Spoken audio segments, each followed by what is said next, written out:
What is Tandava Nritya? Now this dance of distraction is actually a very auspicious thing. It's not so terrible as one sees it from outside. The dance of distraction is actually a renewal, where the old is destroyed and the new comes up.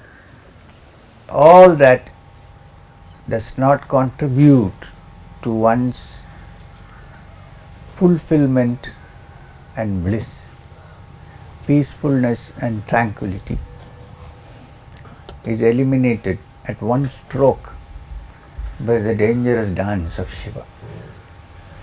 So anyone who seriously wants to walk on the spiritual path has to begin to embrace this destructive dance of Shiva. If we think we will keep everything that we have and still find Shiva, it's impossible.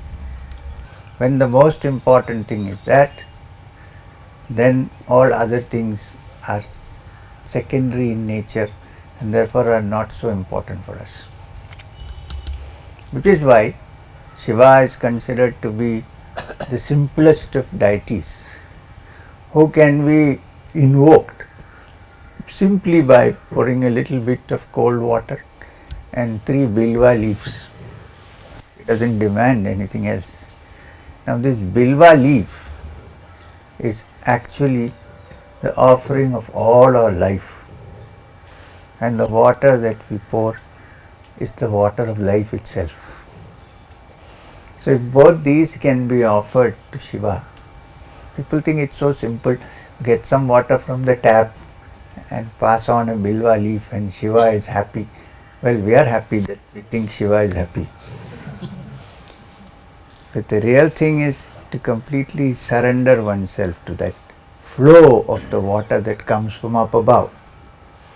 When Shankara, who is a representative form of that Supreme Being, dances his dance of distraction, the Tandava Nritya, it is said the entire universe shakes and shivers and everything falls to pieces.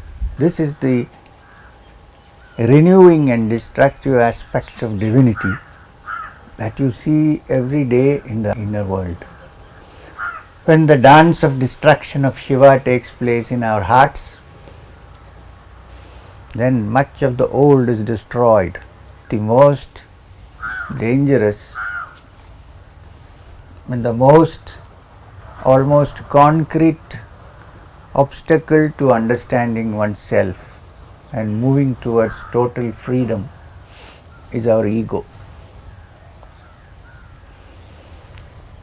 It is this that makes us hang back and not be able to proceed forward. And at every step it comes up. You have to just watch. Everybody has an ego, nobody can be free of ego.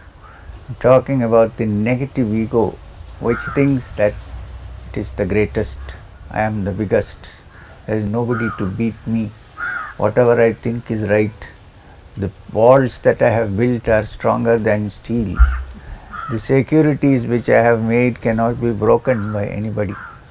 When I say something, I should be respected.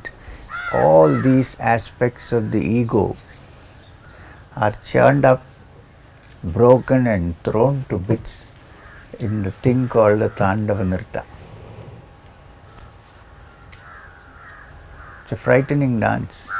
It's very frightening to come face to face with oneself, because we have so many dangerous elements lying in our minds, in our egos.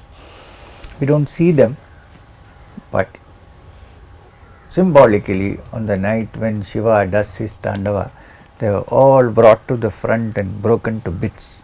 And when they are broken to bits, what remains?